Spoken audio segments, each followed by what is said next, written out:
Vrikshasana, the tree pose. इसमें हम अपनी बॉडी को स्ट्रेच करके वृक्ष जैसा आसन बनाएंगे। और जैसा आपको पता है, कोई भी व्यायाम करने के पहले वार्म अप एक्सरसाइज बहुत ज़रूरी है। तो सबसे पहले हम वार्म अप एक्सरसाइज शुरू करेंगे। शुरू करते हैं गर्दन की व्यायाम से। लेफ्ट और राइट रोटेट करेंगे।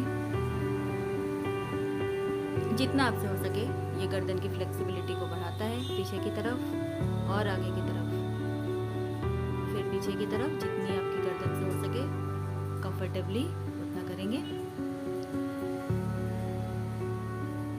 हाथ को कान के पास रख के एक हाथ को उठा के और साइड में बेंड करने की कोशिश करेंगे, जितना हमसे कंफर्टेबली हो सकता है।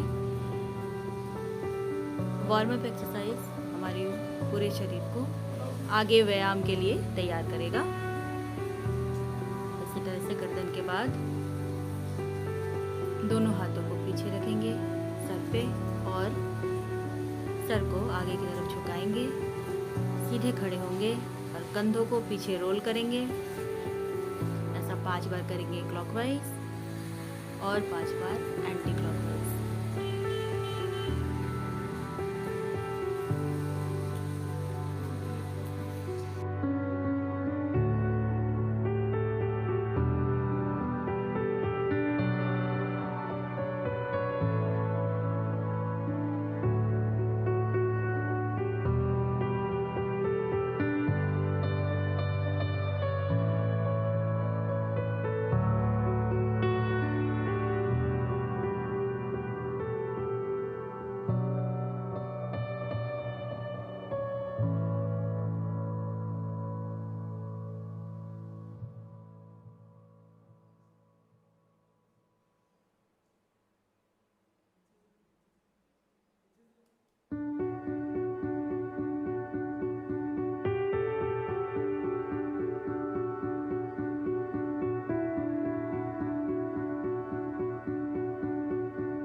नंबर 2, गोमुख आसन। इस आसन को हम बैठकर भी कर सकते हैं। यहाँ पर हम खड़े होकर कर रहे हैं, इसीलिए अर्ध गोमुख आसन। दोनों हाथों को अपनी बैक के पीछे ले जाना है और एक हाथ से दूसरे हाथ को पकड़ने की कोशिश करनी है। जितना आपसे कंफर्टेबली आसानी से हो सके उतना करेंगे और बैक को बिल्कुल सीधा रखने की कोशिश करेंगे यहाँ पर।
थर्ड, कोण आसन।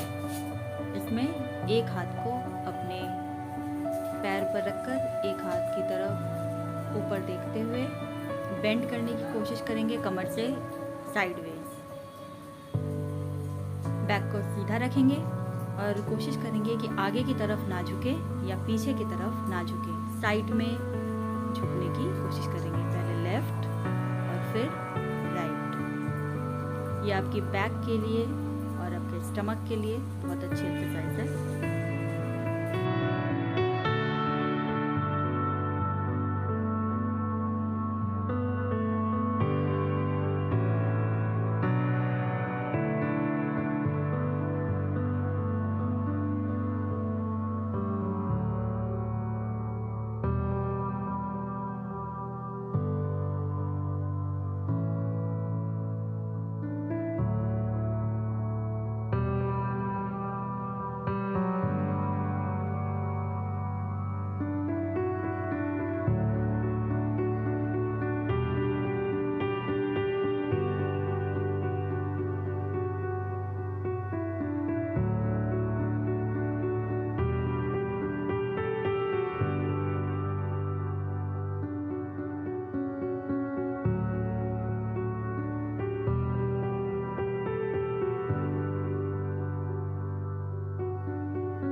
चौथा, त्रिकोण आसन।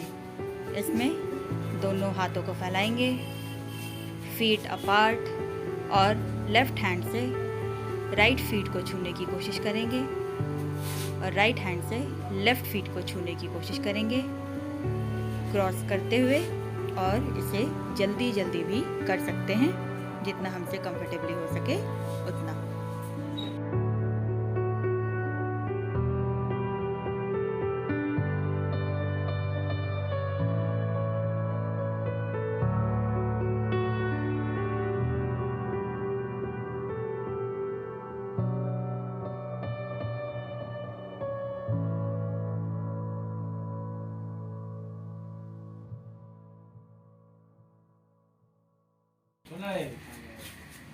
पांचवा, सूर्य नमस्कार। वैसे तो योग की परंपराएं एक ही हैं, पर उसमें थोड़ा बहुत क्रिया भेद हम कर सकते हैं अपनी बॉडी की फ्लेक्सिबिलिटी के अनुसार और जितना हमसे कंफर्टेबली हो सके उतना।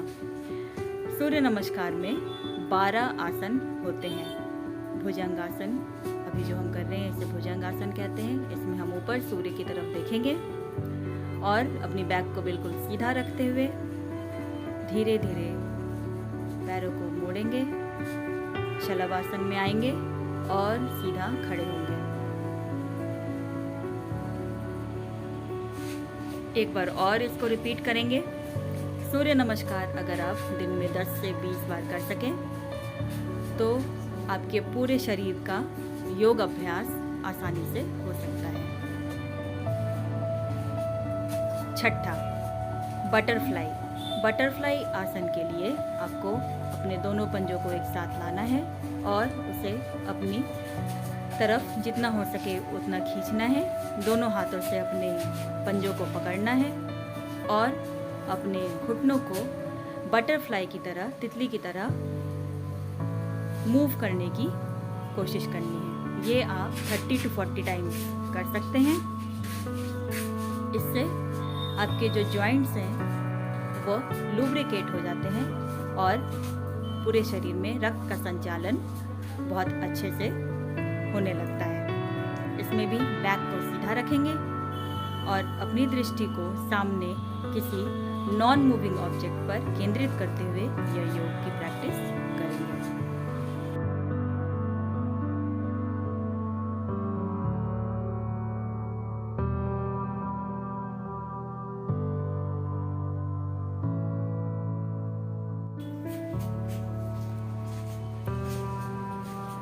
सातवां, पश्चिम उत्तासना।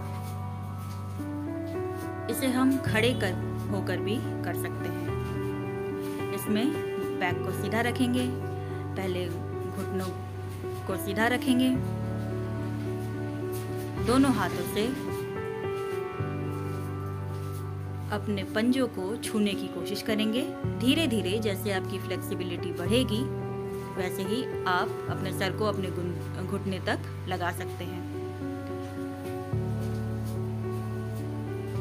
यह भी आपकी बैक के लिए, आपके एब्डोमेन के लिए, आपके पेट के लिए यह योग अभ्यास बहुत अच्छा है और इसको नियमित रूप से करने से हमारा पेट, हमारा बैक बहुत अच्छा रहता है।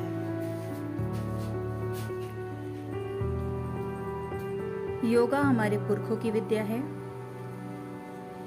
हमने अपने पुरखों से योगा सीखा है और इसीलिए इस आसन में हम देखते हैं कि किस तरह से हम आगे झुक सकते हैं और इसीलिए गुरुजनों का आशीर्वाद लेने के लिए आगे झुकना, धरती माता को प्रणाम करने के लिए आगे झुकना योग में एक बहुत ही अच्छी विद्या मानी जाती है। 8वां वक्र आसन। वक्र आसन के लिए आपको अपनी अपर बॉडी को पीछे की तरफ ट्विस्ट करना है। बैक को सीधा रखेंगे, एक पैर को सीधा रखेंगे, एक पैर को मोड़ेंगे और पीछे देखेंगे, वापस सीधा आएंगे और फिर दूसरी तरफ मुड़ेंगे।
नौवां कपालभाति। इसमें कंफर्टेबली बैठेंगे सुखासन या सिद्धासन में और इनहेल करेंगे, एक्सहेल करेंगे। इस व्यायाम को करने के पहले ध्यान रखेंगे कि 1-2 घंटे पहले हमने कुछ खाया ना हो और इसको हम तेज भी कर सकते हैं। जल्दी सांस अंदर लेंगे और छोड़ेंगे।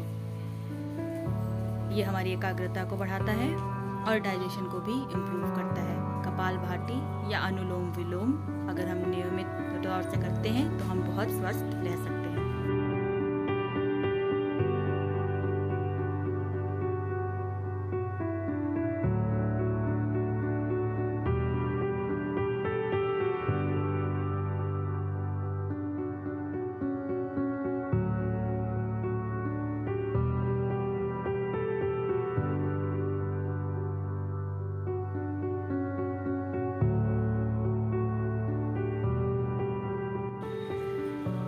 दसवां पवन मुक्त आसन।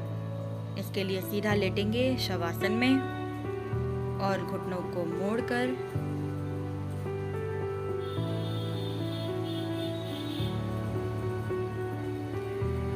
अपने चिन को घुटनों से लगाने का प्रयास करेंगे। पहले ठोड़ी को लगाएंगे घुटनों से और फिर अपने नाक को या फोरहेड को। इस पोजीशन को होल्ड करेंगे 10 बार काउंट करेंगे, पैरों को सीधा रखेंगे 30 डिग्रीज एंगल पे और फिर पैरों को धीरे धीरे नीचे लाएंगे और बिल्कुल रिलैक्स तरीके से लेटेंगे। यह अगर आपको कोई भी एसिडिटी की प्रॉब्लम है या कॉन्स्टिपेशन की प्रॉब्लम है, पेट की कोई भी बीमारी है, तो यह व्यायाम, यह योग अभ्यास हमें इन सारी चीज़ों से मुक्ति दिलाता है और हमारे पेट को स्वस्थ रखता है।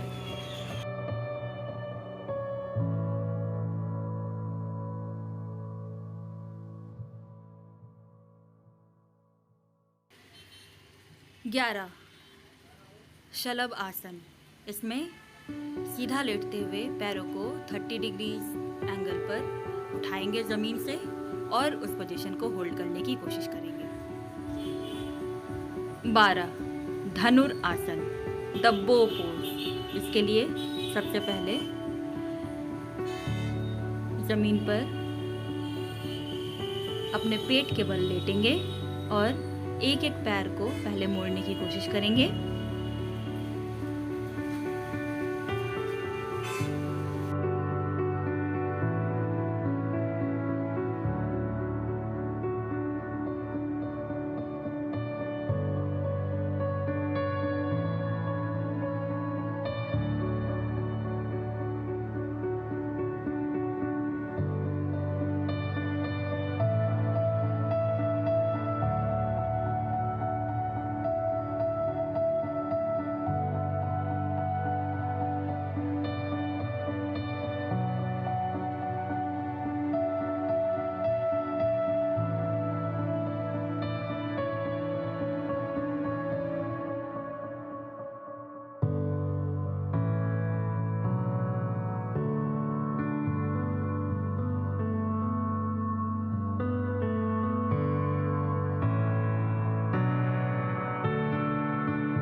धनुरासन। इसमें दोनों पैरों को हाथों से ऐसे पकड़ेंगे और आगे की तरफ अपनी अपर बॉडी को उठाएंगे और जैसे एक धनुष होता है वैसा आपको पोजीशन अपनी बॉडी से बनाना है और यह जिनसे हो पाता है वही करें। जिन लोगों को हर्निया या बीपी या हार्ट की कोई प्रॉब्लम है वह इस एक्सरसाइज को, इस व्यायाम को ना करें।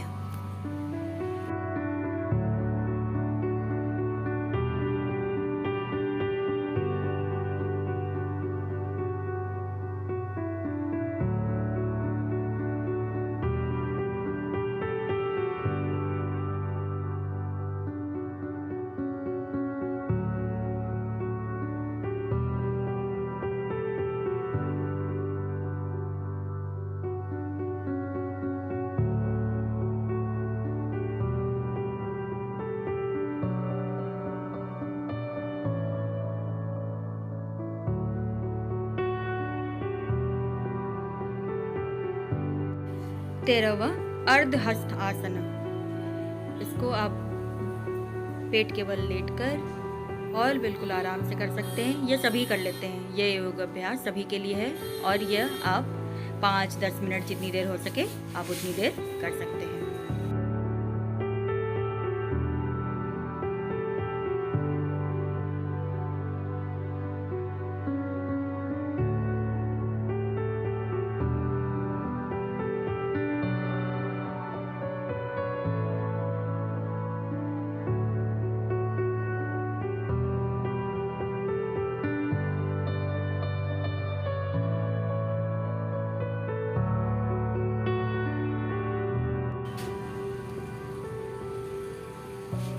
चौदहवा, सर्वांग आसना।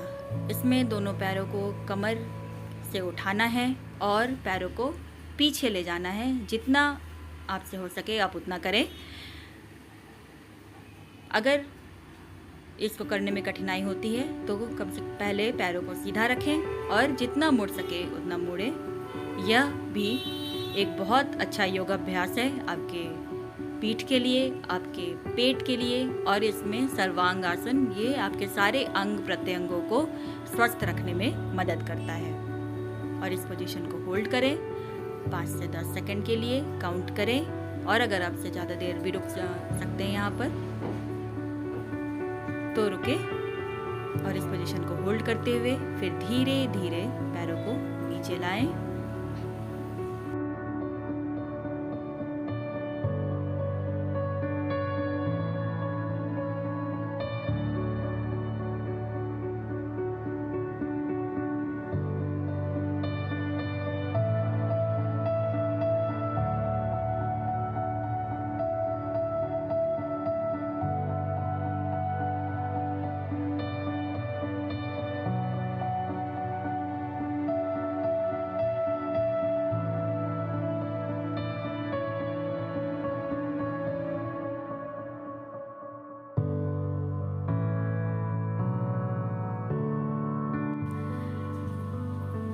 पंद्रह माउंटेन क्लाइंबिंग। इसको भी धीरे धीरे पहले एक पैर से फिर दूसरे पैर से आगे की तरफ अपने पैरों को मोड़कर चेस्ट तक लाने की कोशिश करें, और इसे आप धीरे धीरे इससे काउंट बढ़ा सकते हैं और जल्दी भी कर सकते हैं।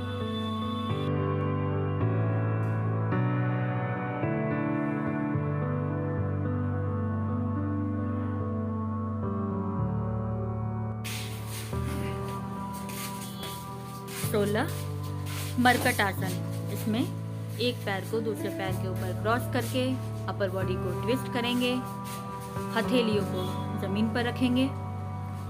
अगेन जितना हमसे ट्विस्ट हो सकता है हम उतना करेंगे, कंफर्टेबली जितना हमसे हो सकता है उतना करने की कोशिश करेंगे।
सत्रह बाल आसन।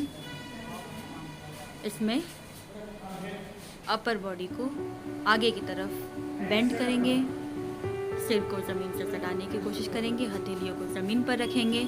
इस बाल आसन या वज्र आसन हमें अंदर से स्ट्रॉन्ग बनाता है, हमारी बॉडी को मजबूत बनाता है। स्लोली उठना है।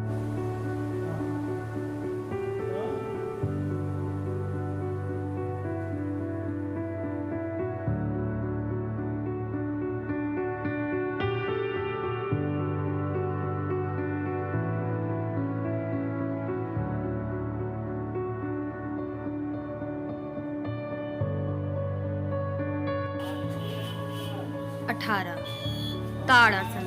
इसमें दोनों हाथों को नमस्कार की मुद्रा में सर के ऊपर ले जाएंगे और पंजों को उठाते हुए ऊपर जाने की कोशिश करेंगे और जितना हमसे हो सके उतना बॉडी को स्ट्रेच करेंगे। अगेन ये हमारी पूरी बॉडी को मोबिलाइज करता है, लुब्रिकेट करता है और हमारे पोस्चर को सही बनाता है। ताड़ आसन।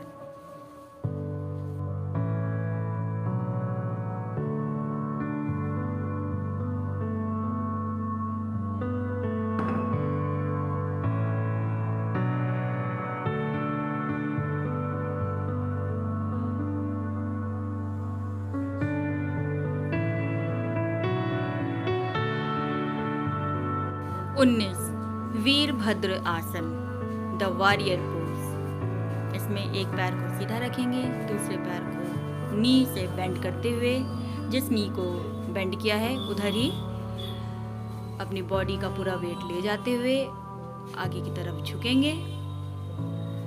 इसको हम नमस्कार की मुद्रा में दोनों हाथों को ऊपर भी ले जा सकते हैं, अपने सर के ऊपर, और तब भी कर सकते हैं, और पीछे की तरफ बेंड करते हुए भी कर सकते हैं। तो अभी बिगिनर्स के लिए हम इसी पोज को करने की कोशिश करेंगे।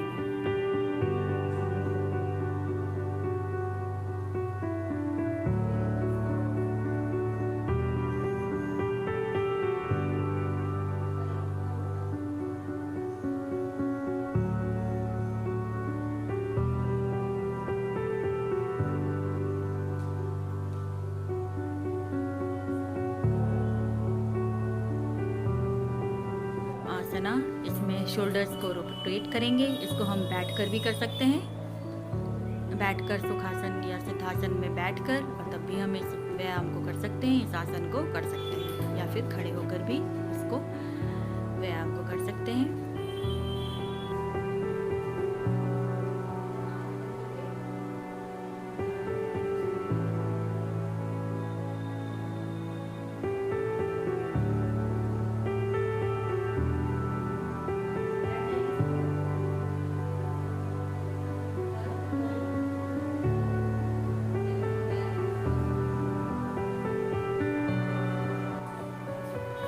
मानव जीवन का कोई भी चरण हो, व्यायाम शरीर को स्वस्थ रखने का एक महत्वपूर्ण हिस्सा है। किशोरावस्था में विशेष रूप से योगा के लाभ आपको स्वस्थ आदतों को स्थापित करने और जीवन के कई क्षेत्रों में सफलता प्राप्त करने में मदद करता है। नियमित योगा न केवल छात्र छात्राओं बल्कि हर एक आयु वर्ग के लोग में शारीरिक विकास, मानसिक स्वास्थ्य को बनाए रखने में भी मदद करता है। योगा अच्छे स्वास्थ्य की कुंजी है। योगा करने से हमें अच्छा महसूस होता है, और जब हम अच्छा महसूस करते हैं तो हमारा मानसिक स्वास्थ्य भी अच्छा रहता है। नियमित योगा करने से किशोर किशोरियों का सर्वांगीण विकास होता है, दिमाग तेज होता है, मानसिक तनाव कम होता है, और हमारे मूड स्विंग्स नियंत्रित रहते हैं। किशोरों के लिए स्वस्थ हृदय, मजबूत मांसपेशियां और हड्डियों और बेहतर मानसिक स्वास्थ्य जैसे योगा से कई फायदे हैं।